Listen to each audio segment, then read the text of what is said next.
నేను ఇందాకనే అన్నా కదా అన్న, ఇప్పుడు పార్టీలు ఉన్నాయి, ప్రతిపక్షం ఉంది, మొత్తం ప్రతిపక్షం జూబ్లీ హిల్స్లో ఉన్నది, పాలకపక్షం ఉంది, మొత్తం పాలకపక్షం జూబ్లీ హిల్స్లో ఉన్నది. ఇక మళ్ళీ పార్టీలు వాళ్ళు ఉండి ఏం లాభం అన్న, వాళ్ళు మేము అడిగేటోళ్ళం ఒకళ్ళం ఉన్నాం, అడుగుతున్నాం, సమస్య ఏమైనా తీరుతుందేమో చూద్దాం. పాలిటిక్స్ ఎప్పుడైనా ఒక సంవత్సరం చేసుకుంటే సరిపోద్దన్న, ఇప్పుడు అంత అవసరం లేదు. ప్రజలకు హెల్ప్ అయ్యే పనులు చేయాలనుకుంటున్నాం. ఒక సంస్థగా జాగృతి ఎప్పుడైనా కూడా రాజకీయమే మాట్లాడింది, రాజకీయపరమైన అంశాల మీద బలంగా కొట్లాడినాం, అదే చేసుకుంటాం. చూద్దామన్న, అప్పుడు ఫ్యూచర్ నాకు తెలియదు కదా అని ఎట్లుంటుంది. జూబ్లీ హిల్స్ ఎన్నికతో మాకు సంబంధం లేదండి, అదో చిన్న ఎన్నిక అన్ఫార్చునేట్గా వచ్చింది, మాకు సంబంధం లేదు ఆ జూబ్లీ హిల్స్ ఎన్నికతో. అమ్మా బీసీ నినాదంతో మీరు ముందుకు వస్తున్నారు కదా, బీసీ ప్రజలంతా మిమ్మల్ని నమ్ముతున్నారా? అంటే కొంతమంది ఇంటర్నల్గా కుట్రలు పడుతున్నారు, కేసీఆర్ గారు వదిలిన బాణమే కవిత అని అంటున్నారు.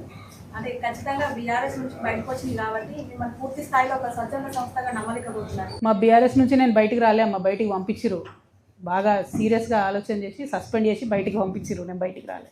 1, 2 ఓన్లీ బీసీల కోసం మాట్లాడతలేను నేను, బీసీల కోసం బలంగా మాట్లాడుతూ ఇంకా మాట్లాడుతూనే ఉంటాను. అల్టిమేట్గా బీసీలకు లోకల్ బాడీ ఎలక్షన్స్లో రిజర్వేషన్ అన్నది నా ఫీలింగ్ కాదు, బీసీలకు చట్టసభల్లో రిజర్వేషన్ రావాలి, ఎమ్మెల్యేలుగా ఎంపీలుగా చట్టసభల్లో రాజ్యాంగబద్ధంగా రిజర్వేషన్, అది అల్టిమేట్ లక్ష్యం. దానికోసం మొదటి స్టెప్ లోకల్ బాడీస్లో బీసీలకు రిజర్వేషన్. సో బీసీలకు సంబంధించి జాగృతి కమిట్మెంట్ ఎప్పుడూ ఉంటుంది. మిగతా సమస్యల గురించి కూడా మాట్లాడుతుంది. ఏందన్నా గడిచిన 10 సంవత్సరాల్లో జర్నలిస్టులకు ఇల్లు నిర్మిస్తున్నారు, ఇప్పుడు నిర్మించలేదు. మీ జాగృతి తరఫు నుంచి ఓకే, ఏదన్నా ఇంకేదన్నారు? నేనా ఇప్పుడు ఒక్క మాట అన్న, పార్టీలో నుండి చాలా అవమానకరంగా నన్ను బయటకు పంపించారు. ఊరేస్ట్ వాళ్ళని కూడా అడుగుతారు కదా అసలు ఏంది, ఏం సంగతి, ఏం కథ. సరే ఓ మాటకి నేను తప్పే చేసినా అనుకుందాం అన్న, నేనేం తప్పు చేసినా నాకు తెలియదు, కానీ చేసిందే అనుకుందాం, అడగాలి కదా, ఒక షోకాజ్ నోటీస్ అయితే ఇవ్వాలి కదా.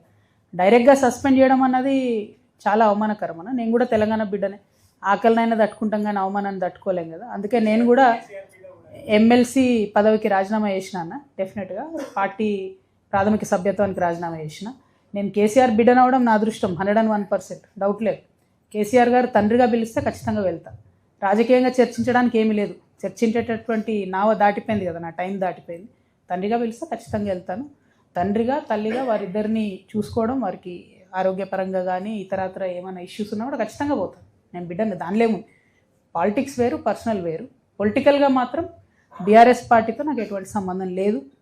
Thank you madam. జనం కోసం ఇంతగా పరితపించే మీరు, 10 సంవత్సరాలు మీరు ఎంపీగా ఉన్నారు, ఎమ్మెల్సీగా పనిచేసారు. ఇప్పటి వరకు మిమ్మల్ని నిజామాబాద్లో నియంత్రించింది ఎవరు అని చెప్పండి. మా పార్టీ, ఇంకెవరే? మీరే పార్టీ అంటారు, నేనే హైకమాండ్ అంటారు. నేను కూడా అట్లే అనుకున్నాను, నేనే పార్టీ హైకమాండ్ అనుకున్నా. సస్పెండ్ చేసినాక తెలిసింది కాదని.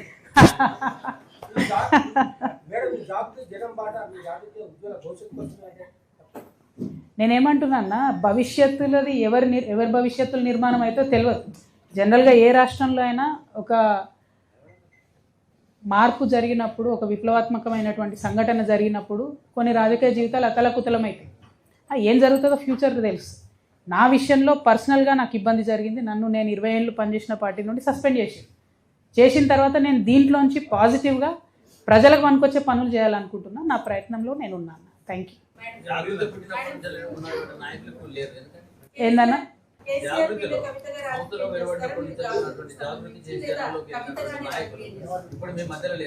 ఇప్పుడు ఒక జరుగుతుంది అన్న ఒక్కొక్కసారి. ఇప్పుడు నన్ను పార్టీలోకి వెళ్ళి సస్పెండ్ చేసినప్పుడు అందరికీ ధైర్యం ఉండదు కదా అన్న, తట్టుకొని నిలబడి ధైర్యం ఉండి ప్రజల కోసం పనిచేద్దాం అనుకునే వాళ్ళు ఉన్నారు.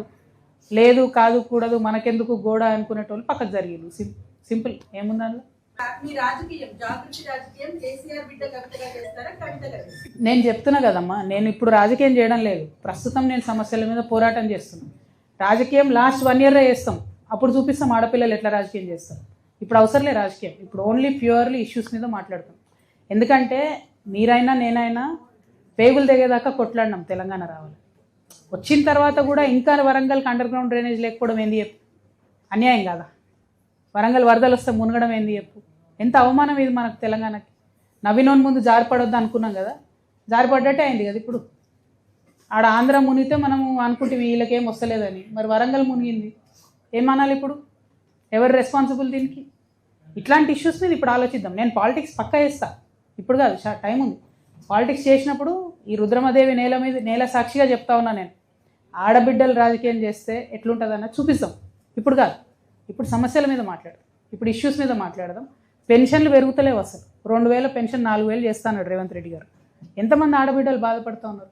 నిన్న పోతుంటే తోవంటి ఒక 100 మంది చెప్పారు నాకు, కొత్తగా పెన్షన్స్ ఇవ్వలే ఈ 2 ఏళ్ళలో అని. ఆ ఇచ్చే 2000 అన్న కొత్తగా ఇవ్వచ్చు కదా. విధవరాన్లు అయిపోయిన వాళ్ళకి ఇస్తలేరు అన్న పెన్షన్. ఎందుకు అప్డేట్ అవుతలేదు? ఆటోమేటిక్ అప్డేట్ అవ్వాలి కదా వీడియోస్కి అయితే, అది కూడా అవుతలేదు. సో ఇట్లాంటి ఇష్యూస్ మీద ఫైట్ చేద్దాం, పాలిటిక్స్ చేద్దాం, దాని టైం ఉంది ఇంకా. నాని రుద్రం పుట్టిన గడ్డ పెంచి భవిష్యత్తులో మీరు ఏమైనా పోటీ చేసి వరంగల్లో సమస్యలని పరిష్కారం చెప్పే అవకాశం?